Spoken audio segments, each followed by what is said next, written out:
राजनीति की तरफ भारतीय सिनेमा के कलाकारों का झुकाव लंबे समय से देखने को मिलता रहा है।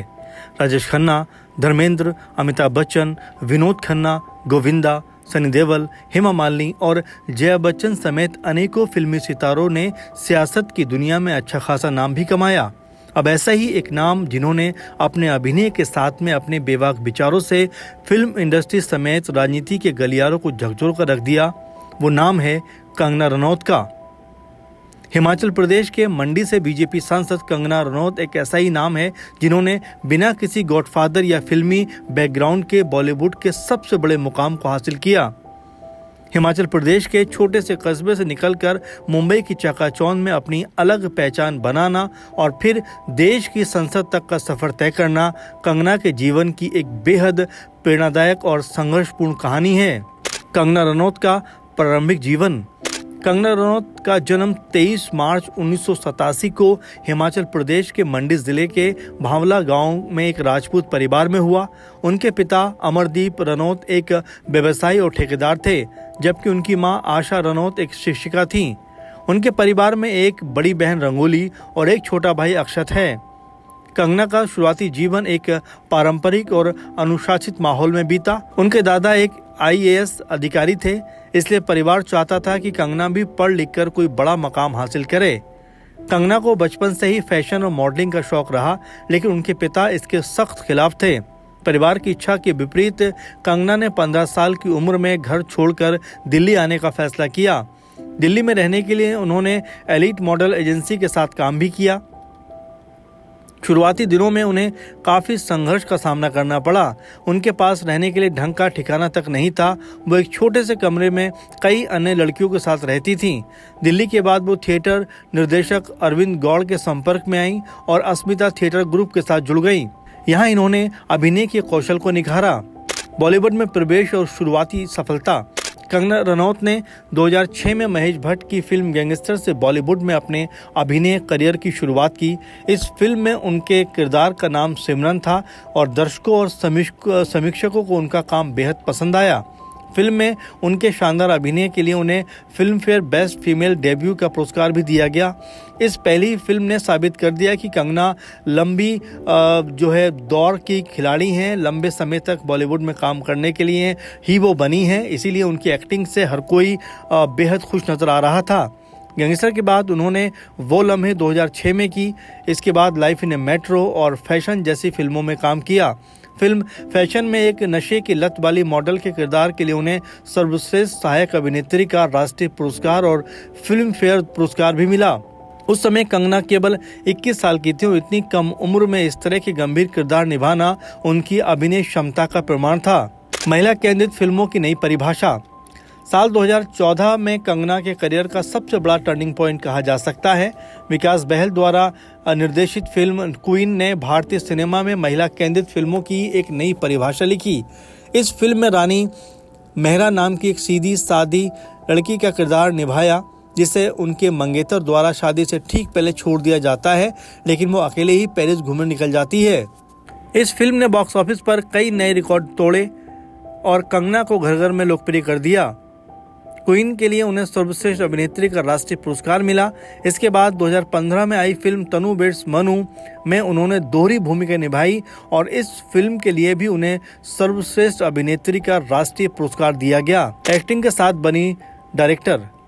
कंगना ने अपने अभिनय के दायरे को बढ़ाते हुए Manikarnika, the queen of Jhansi 2019 और थलाइवी 2021 जैसी ऐतिहासिक और बायोग्राफिकल फिल्मों में मुख्य भूमिका निभाई। मणिकर्णिका के दौरान कुछ विवादों के बाद उन्होंने फिल्म के कुछ हिस्सों का डायरेक्शन भी किया। उनकी फिल्मों का चयन हमेशा से लीक से हटकर रहता है। जजमेंटल है क्या और पंगा जैसी फिल्मों में उनके अभिनय को आलोचकों ने भी खूब सराहा। इसके अलावा उन्होंने अपनी प्रोडक्शन हाउस मणिकर्णिका फिल्म्स की शुरुआत की और टीकू बेट्स शेरू जैसी फिल्म का निर्माण किया। कंगना रनौत ने अपने शानदार अभिनय और लीक से हटकर चुने गए किरदारों से भारतीय सिनेमा में अपनी एक खास पहचान बनाई है। कंगना की कुछ प्रमुख फिल्में। गैंगस्टर साल 2006। इस थ्रिलर फिल्म में कंगना ने बॉलीवुड में अपने अभिनय करियर की शुरुआत की थी। इस फिल्म में उनके शानदार अभिनय के लिए उन्हें नवोदित सर्वश्रेष्ठ अभिनेत्री का पुरस्कार दिया गया था।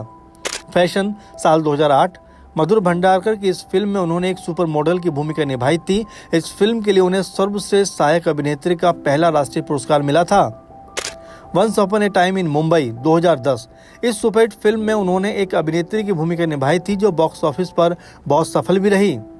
तनु वेड्स मनु साल 2011। इस रोमांटिक कॉमेडी फिल्म ने उन्हें घर घर में लोकप्रिय बना दिया। इसमें उनके तनु के किरदार को दर्शकों ने खूब पसंद किया। क्रिश 3 2013। इस साइंस फिक्शन फिल्म में उन्होंने एक नेगेटिव और सुपर पावर वाली म्यूटेंट की भूमिका निभाई थी। ये उनके करियर की सबसे बड़ी व्यावसायिक फिल्मों में से एक है। क्वीन साल 2014। इस फिल्म ने भारतीय सिनेमा में महिला केंद्रित फिल्मों को एक नई दिशा दी।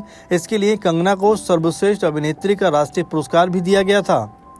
तनु वेड्स मनु रिटर्न्स 2015। इस सुपरहिट सीक्वल में उन्होंने दोहरी भूमिका निभाई, यानी तनु और दत्तो का कैरेक्टर उन्होंने जिस तरह से निभाया और जिस तरीके से अपना शानदार अभिनय किया, इससे लगातार दूसरी बार उनको सर्वश्रेष्ठ अभिनेत्री का राष्ट्रीय पुरस्कार दिया गया। Manikarnika the queen of Jhansi साल 2019। रानी लक्ष्मीबाई के जीवन पर आधारित इस फिल्म में उन्होंने मुख्य भूमिका निभाई और फिल्म का सह निर्देशन भी किया था। पंगा 2020। एक पारिवारिक और खेल आधारित फिल्म जिसमें उनकी सादगी और अभिनय ने की जो उनकी बारीकी थी उसकी वजह से उन्हें काफ़ी सराहना भी मिली। थलाइवी साल 2021। तमिलनाडु की पूर्व मुख्यमंत्री जयललिता के जीवन पर बनी इस बायोपिक में उनके अभिनय को आलोचकों और दर्शकों ने खूब सराहा था। इमरजेंसी साल 2025। इस फिल्म में उन्होंने भारत की पूर्व प्रधानमंत्री इंदिरा गांधी की भूमिका निभाई और इसका डायरेक्शन भी खुद किया। हालांकि फिल्म काफ़ी समय तक अटकी रही और कई तरह के विवाद भी इस फिल्म से जुड़े रहे। कंगना का विवाद और बेबाक अंदाज। कंगना रनौत अपने बेबाक और स्पष्टवादी स्वभाव के लिए जानी जाती हैं। उन्होंने कई बार बॉलीवुड के अंदर नेपोटिज्म और भाई भतीजा बात पर खुलकर बात की है, जिसके चलते कई बार उनका बड़े फिल्म निर्माताओं और कलाकारों के साथ विवाद भी हुआ। सुशांत सिंह राजपूत के निधन के बाद उन्होंने बॉलीवुड में गुटबाजी और ड्रग्स के मुद्दे पर मुखर होकर अपनी आवाज़ उठाई थी, जिसने देश में एक नई बहस छेड़ दी थी। उनकी सोशल मीडिया पोस्ट अक्सर विवादों में रहती है और कई बार उनके अकाउंट्स पर भी कार्रवाई की जा चुकी है। इसके बावजूद वो बिना डरे अपनी बात रखती हैं और किसी भी मुद्दे पर पीछे नहीं हटती। राजनीति में प्रवेश और सांसद बनना। भारतीय राजनीति में कंगना का प्रवेश साल 2024 की लोकसभा चुनाव में हुआ। कंगना ने बेहद सधे हुए अंदाज में राजनीति में एंट्री की। उन्होंने भारतीय जनता पार्टी के टिकट पर अपने गृह राज्य हिमाचल प्रदेश की मंडी लोकसभा सीट से चुनाव लड़ा। इस चुनाव में उन्होंने कांग्रेस के उम्मीदवार विक्रमादित्य सिंह को हराकर एक शानदार जीत दर्ज की और संसद में प्रवेश किया। उनका यह कदम ये दर्शाता है कि वो न केवल एक बेहतरीन अभिनेत्री हैं, बल्कि जननेत्री के रूप में भी अपनी एक नई पारी की शुरुआत कर चुकी हैं। फिलहाल कंगना रनौत का जीवन और करियर संघर्ष, सफलता और विवादों का एक अनूठा मिश्रण रहा है। एक छोटे से गांव से निकलकर बॉलीवुड की रानी बनने और फिर देश की संसद तक पहुंचने का उनका सफर अत्यंत प्रेरणादायक है। उनकी कहानी ये सिखाती है कि यदि आपके पास अटूट इच्छा शक्ति और कड़ी मेहनत करने का जज्बा हो तो किसी भी परिस्थिति को बदला जा सकता है। कंगना आज भी भारतीय सिनेमा और राजनीति के पटल पर एक सशक्त और प्रभावशाली महिला के रूप में अपनी भूमिका निभा रही हैं। कंगना का मंडी से लेकर मुंबई और फिर संसद तक का सफर यादगार कहा जा सकता है। कंगना रनौत ने अपने संघर्ष से फिल्मों में अपना एक अलग ही मुकाम हासिल किया है, लेकिन अब जिस तरह से वो राजनीति में सक्रिय हैं, ऐसा लग रहा है कि वो उस राजनीति में भी खूब नाम कमाने को तैयार हैं। संसद में खड़े होकर जिस तरीके से वो विपक्षी दलों पर पलटवार करती हैं, वो उनको राजनीति में दिनों दिन मजबूत करता जा रहा है। फिलहाल कंगना की ज़िंदगी से जुड़े कुछ तथ्यों को हमने आपके सामने रखा। अगर इसी तरह से किसी और प्रभावशाली चेहरे के बारे में अगर आप जानना चाहते हैं, उसकी ज़िंदगी के बारे में, उसके राजनीतिक सफ़र के बारे में, तो ज़रूर कमेंट करके बताइए और लगातार हमारे चैनल से जुड़े रहिए। अपने सुझाव, अपने विचार हमारे साथ ज़रूर साझा करिए। फिलहाल के प्रोग्राम में बस इतना ही। आप लगातार इस तरह बने रहें। धन्यवाद।